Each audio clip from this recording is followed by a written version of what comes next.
a seat. Please take a seat.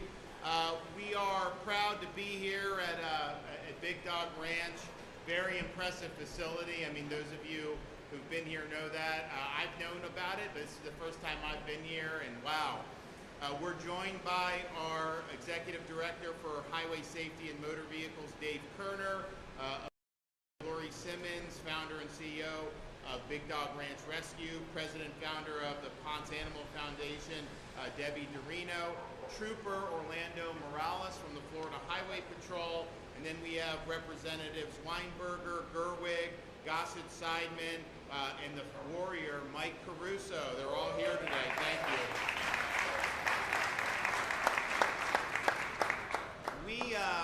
I think most people have a very soft spot in their heart for legged friends, and this is something my wife, and I mean really she's led it, but since the time we were married, she's been involved in fostering and helping rescue dogs. I remember we were up from a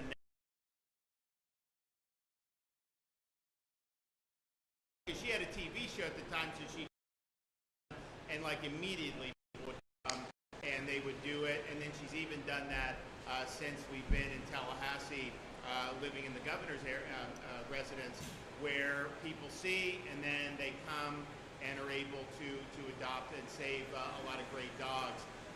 You know, there's some of these places where they have these kill shelters, and that's where they really go to try to rescue those and save those dogs. And I know that there's been so many people throughout Florida that have been involved in assisting those efforts. This place here is obviously really, really special.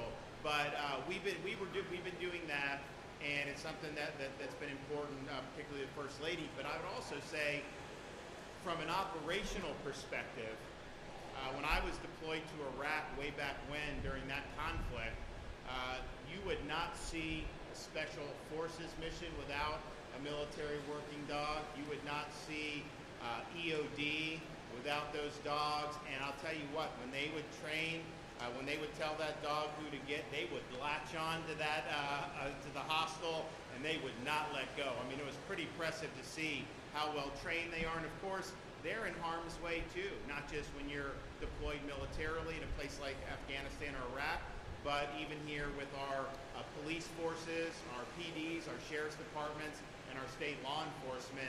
These dogs, the police dogs, the canines, the military working dogs, you know, they have served our state, and they've served our communities, and they've served our country in really, really impressive ways. And I'm proud to say we have recognized that fact in the state of Florida over the years that I've been governor. A few years back, we signed a bill to authorize emergency service vehicles to transport injured police canines to a veterinary clinic to ensure they quickly get the care they need to recover if there is no individual requiring medical attention, and that was not something that they were permitted to do before that. So you now have EMTs that can provide emergency medical care to an injured police canine at the scene of an emergency and while the canine is being transported. We also signed a bill, Senate Bill 96, to increase the penalty from a third-degree felony to a second-degree felony for intentionally and knowingly causing great bodily harm, permanent disability, or death to police canines, as well as horses and other types of animals. We've also signed House Bill 1047 to increase criminal penalties for harming, harassing, or willfully resisting an animal working with police officers, firefighters, or search and rescue teams. We believe that these canines are an instrumental part of Florida being a law and order state. And I'm proud to say that as a matter of policy and as a matter of money, because we have provided help for veterinary bills, because I think one of the things that happens is these canines do a lot of good work. It's time for them to retire, and a lot of times the hands canine, but the vet bills are tough. And so we had a program to be able to help with that. That's facilitated more adoption. So we're proud to not just that further this really important mission. Now, one of the bills today involves caring for animals and caring for pets during these natural disasters. So when we have the storm, and look, we're getting ready to start hurricane season, we're going to do some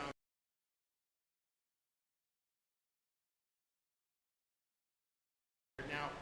I am hoping that we get a break this year. I mean, we had 6 major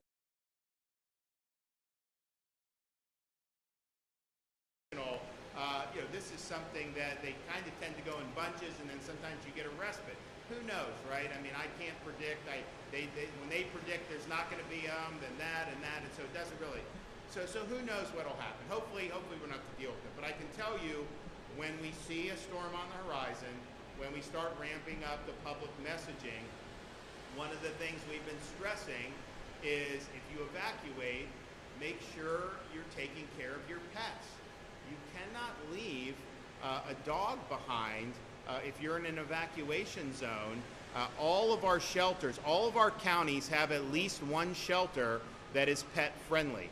And we have told people we do deals with the restaurant and lodge so that virtually any hotel will allow, during a state of emergency, dogs to go and your pets to go with you if you need shelter in a hotel room. So there's really no reason that you would need to be in a situation where you're leaving a dog behind. Now, we had a scene that was really sad to see as Hurricane Milton approached Florida last year in October of 2024.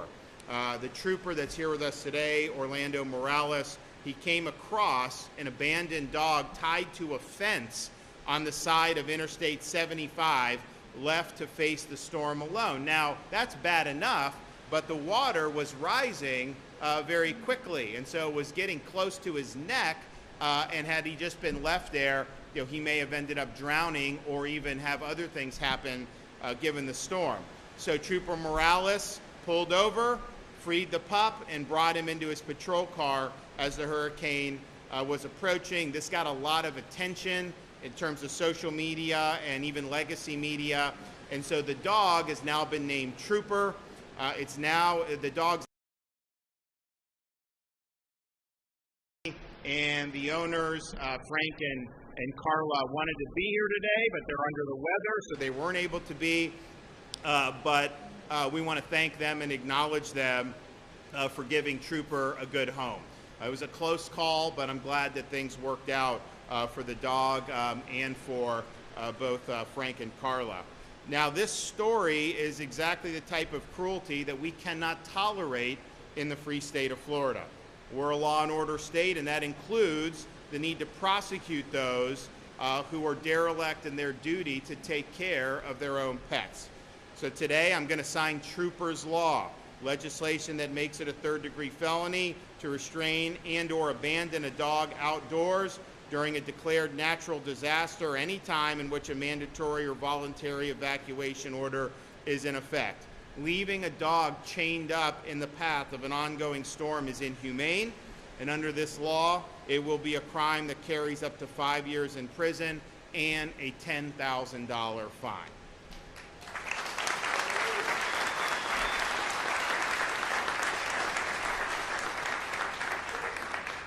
The bill also codifies penalties for failing to provide confined animals sufficient food, water, and exercise, and for abandoning an animal as misdemeanors of the first degree with similar fines.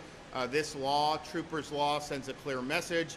Florida will not tolerate cruelty towards animals, especially in times of crisis. Now, what happened to Trooper is unfortunately not an isolated incident. Across Florida, we've seen horrifying instances of animal cruelty that demand a stronger response from our justice system. One of the worst examples was the case of Dexter, a shelter dog in Pinellas County, who was adopted, only to be found brutally decapitated just 4 days later. Current sentencing guidelines don't match the gravity of these crimes, and it was evident that Florida law needed to do more to protect dogs from senseless violence. So today, I'm also proud to sign HB 255, also known as Dexter's Law, which strengthens penalties for aggravated animal cruelty and ensures the offenders are tracked and punished accordingly.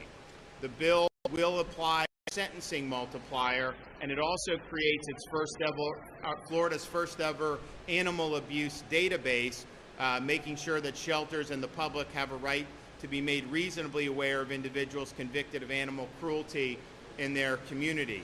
The bill is narrowly tailored to cruelty against domestic.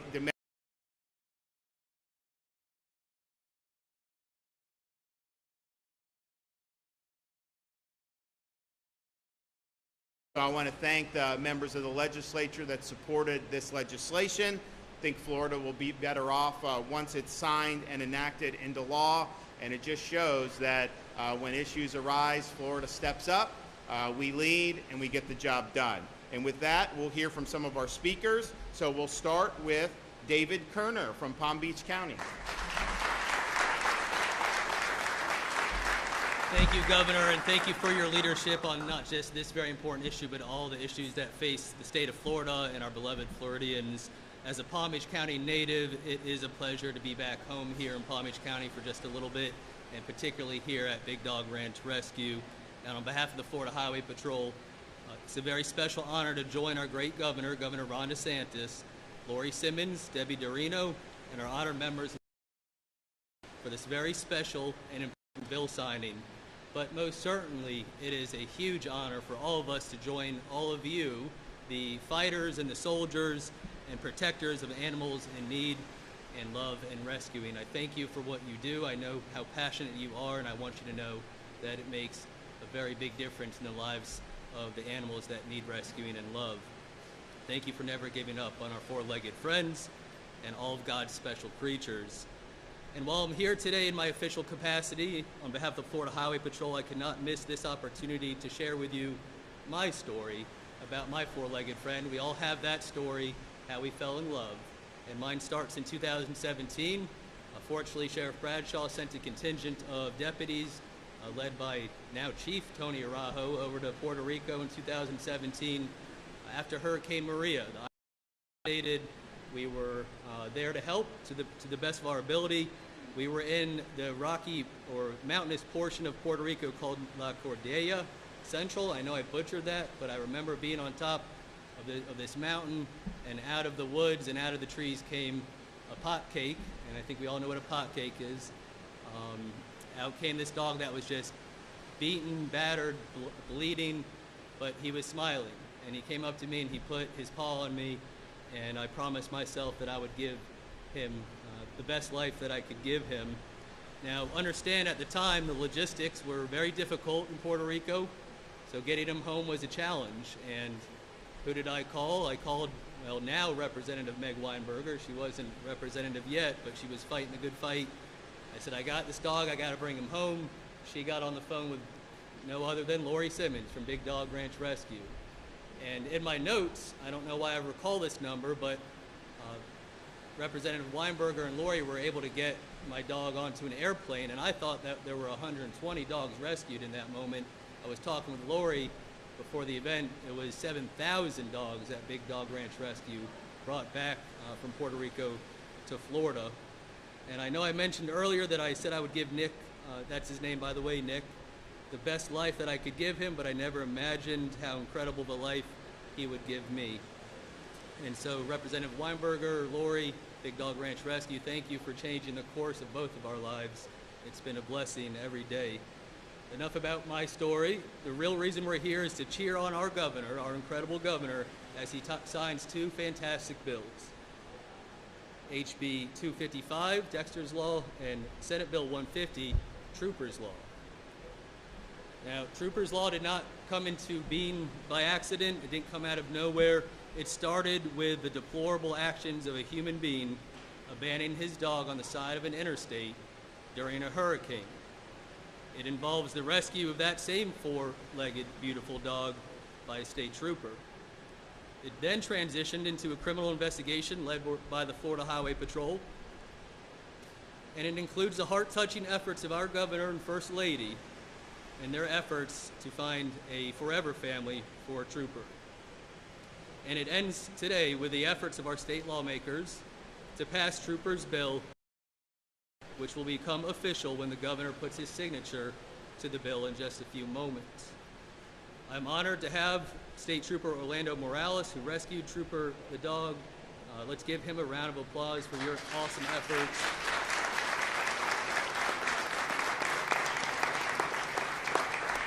Trooper Morales exhibits professionalism and heroism, which is the mark of a Florida State Trooper and all of our law enforcement officers in the state of Florida.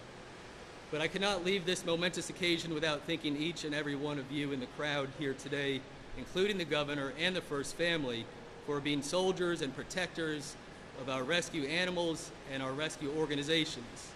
It is not an easy fight, and I know sometimes it feels like it would be easier to just give up after all the pain that we've seen with the way that people treat and abuse these animals. But you never give up.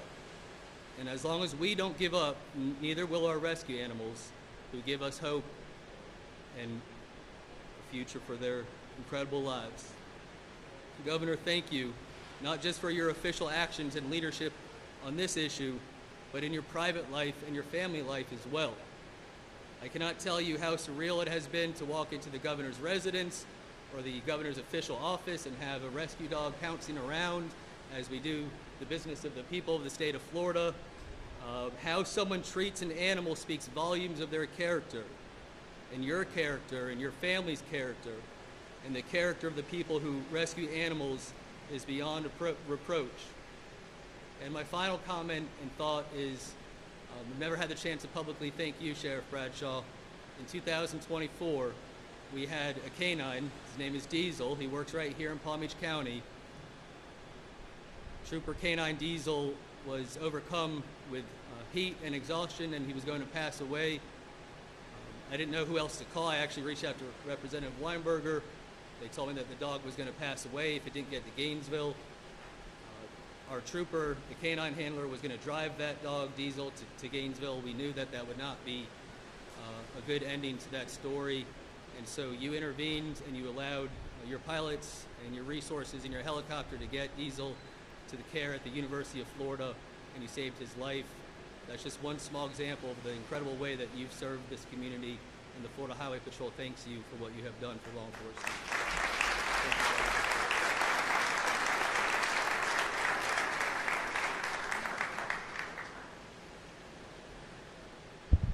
First, thank you, Governor DeSantis, for coming to Big Dog Ranch. This is a historic moment for all of us. Shane, can we have me on? Oh, forgot the important thing. Today marks a turning point, not just for us, but for thousands of dogs across this state who have no voice of their own. We're deeply grateful to the lawmakers who had the courage to put these bills forward, and to Governor DeSantis for signing them into law with conviction.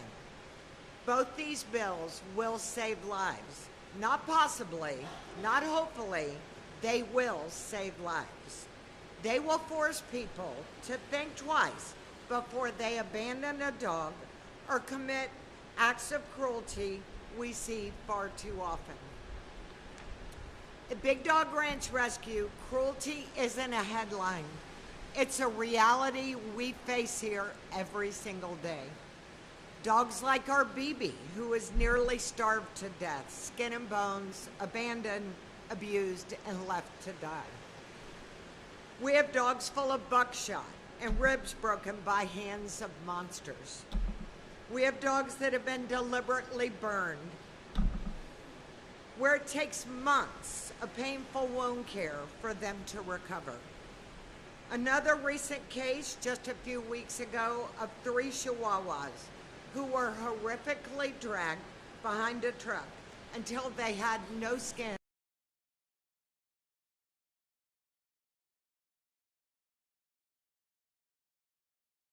So many are severely neglected that their spirit is gone by the time they arrive to us.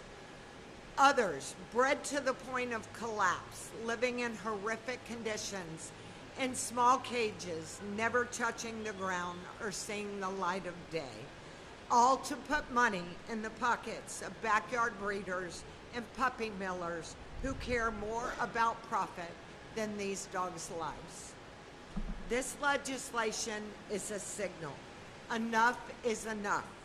Animal abuse must end. Those who hurt animals must be held accountable. Animal abuse is not rare. It is rampant, and it must be stopped. People who abuse animals need to be held accountable.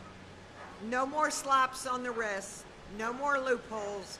You abuse an animal, you face real consequences, period.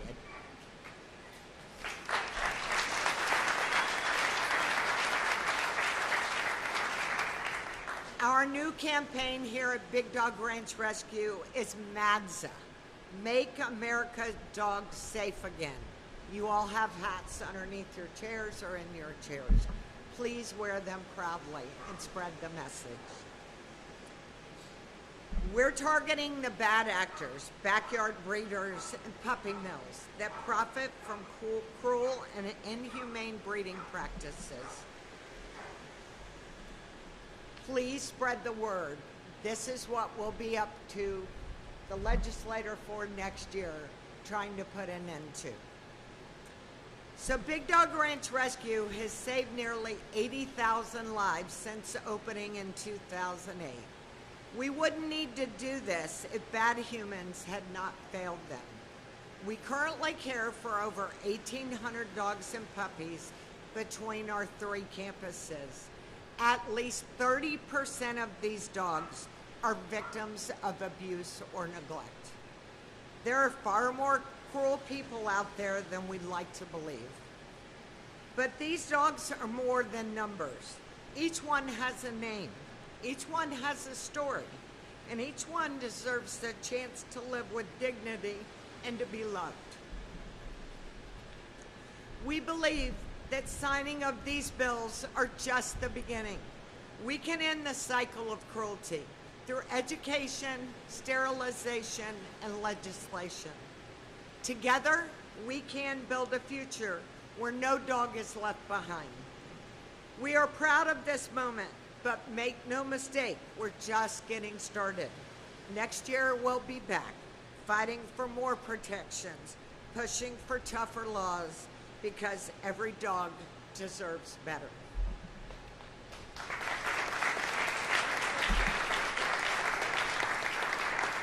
To everyone who helped bring this bill to life, thank you. Thank you for caring. The dogs may not be able to speak, but today, your actions spoke volumes for the dogs. Thank you again, Governor DeSantis, not only for signing these critical bills into law and being a strong voice for the dogs, but for giving one of our own, Libby, a puppy mill survivor, the loving home she deserves.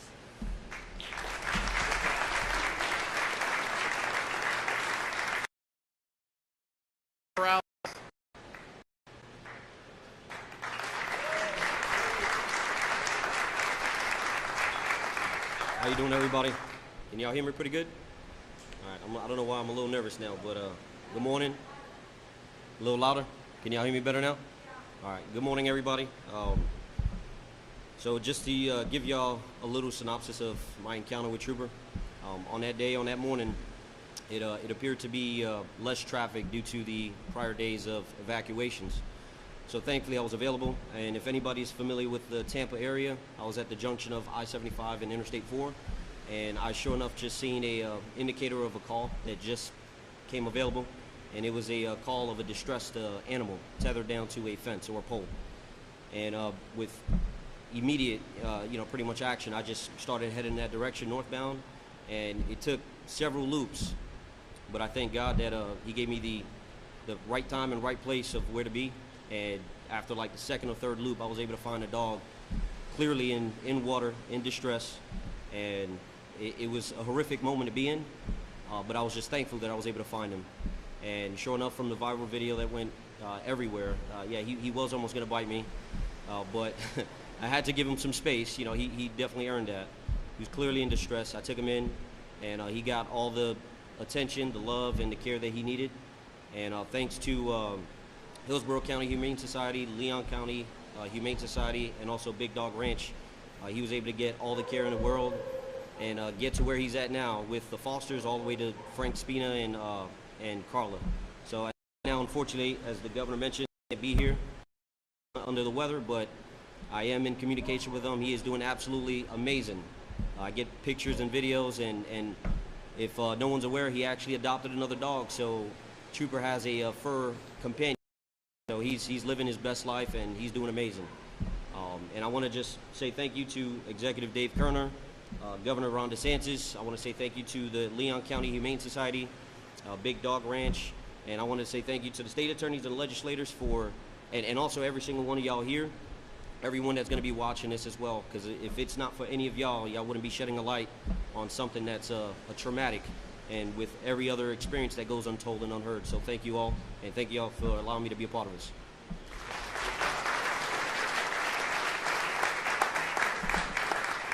Okay, and then our last speaker is Debbie Dorino.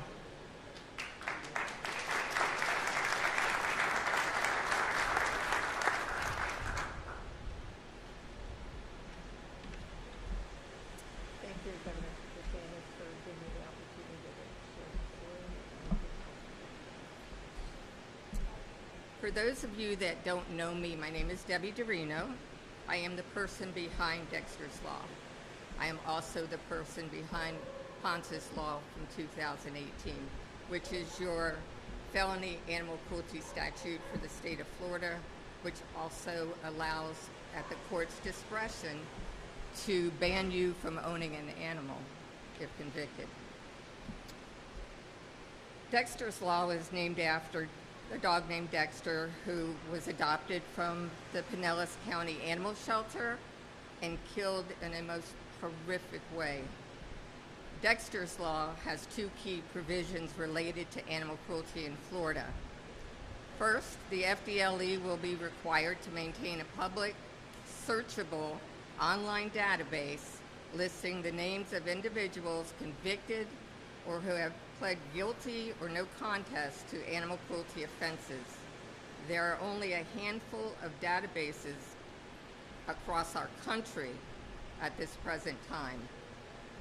Second, the bill modifies the criminal punishment code to impose a sentence multiplier of 1.25 for aggravated animal cruelty involving the knowing and intentional torture or torment of an animal that results in injury, mutilation, or death. Importantly, as Governor DeSantis stated before, this enhanced sentence provision does not apply to animals used for agricultural purposes or captive wildlife. See it around animal cruelty offenses and provide stricter penalties for severe cases of animal abuse. By creating a public animal abuse database, and mind you, it's not a registry, it's a database, nobody's registering, and implementing more significant legal consequences, Dexter's Law seeks to deter animal cruelty and hold offenders more accountable for their actions. Dexter's Law helps push Florida to the forefront in the fight against animal cruelty. I'd like to thank Representative Linda Cheney and Senator Tom Leek for sponsoring Dexter's Law. They were not able to be here today. And a special thank you to my friend Meg Weinberger, Representative Weinberger, also for helping to sponsor this bill. I would like to thank you, Governor DeSantis, again for signing Dexter's Law.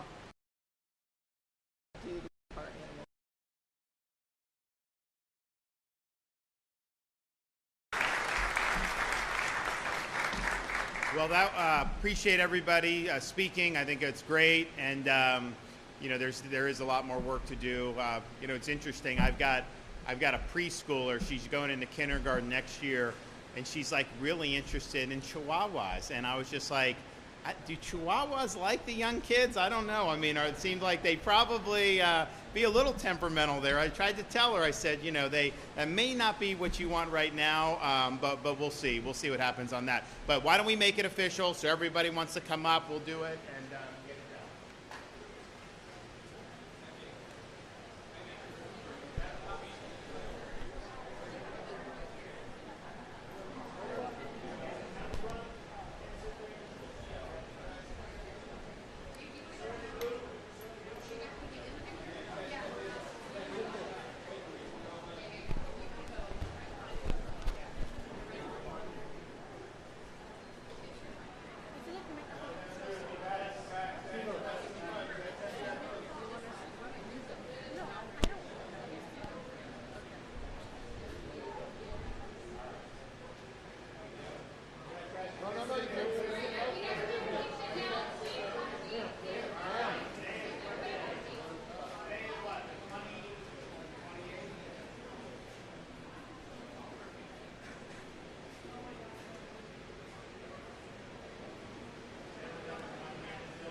Well, great job, everybody. I know that we'll be doing some more work on this, I'm sure, in the coming months and beyond. And I really want to, again, just thank everybody here and thank you for the great work that's done, not just here in Palm Beach County, but in all these other states. And you got Franklin, Tennessee coming online. When's that coming online?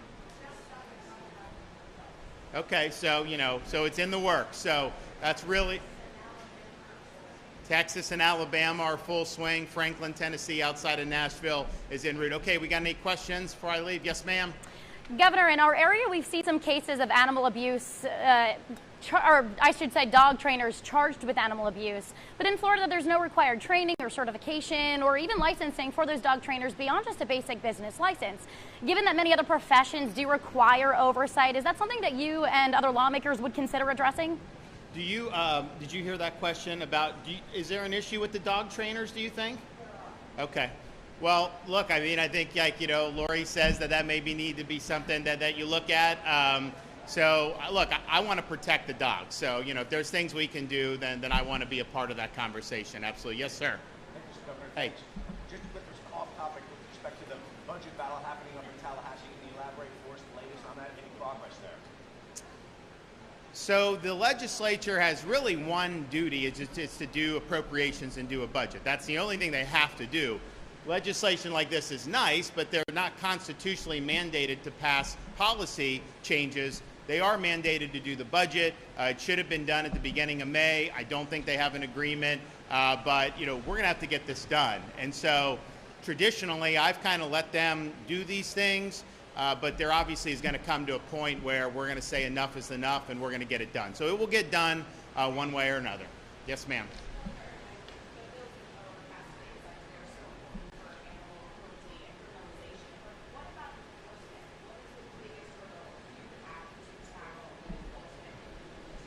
Well, no, I mean, I think that we've now given prosecutors better tools and law enforcement better tools to be able to hold people accountable who are being cruel with animals. And the reality is sometimes things would happen in the past, but it's such a low-level offense that they've got all these other cases going on, so sometimes that may not be their priority. Well, now, if you look at like Dexter's Law, if you look at some of the things, these are real serious offenses. And so I think it's being treated with the gravity that it deserves. Harming, obviously the offenses against other human beings are what most of the criminal law is geared toward, and rightfully so. But I do think people look at that and say, wait a minute, we have a responsibility to look after these animals, particularly these dogs, who need human beings. They're caring for them.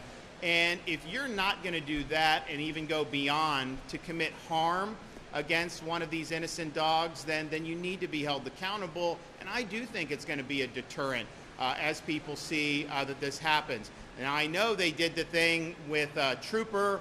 When that happened, the state attorney in Hillsborough County, she pursued it, Susie Lopez. And I think that made a big difference. So these are the tools. Obviously, you got to be able to prove a case and all that.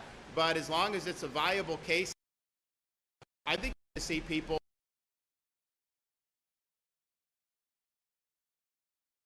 In the Tampa Bay area, there was huge support from the public to be able to hold that individual accountable. I mean, why you would chain them on a fence on an interstate with at the time it was a Category 5. Now it's slowed, but this thing was approaching, and you have all the water that was rising, and I'm just thinking to myself, what would possess you to do that? I mean, if you're evacuating, you're taking the dog in your car and dumping them instead of just keeping them in your car. It just makes no sense. And there are sometimes that people are doing things that need a very swift response. So I know that there's going to be other conversations going forward about other ways that we can do. It's just 95% of the people in our society would never do any of this stuff, right? You wouldn't even need laws. They're just not going to do it because they know. But you got that small number of people who just don't have the same basic care for the pets and these animals that almost everybody else does. And that can turn very sadistic, as we saw in Dexter's case.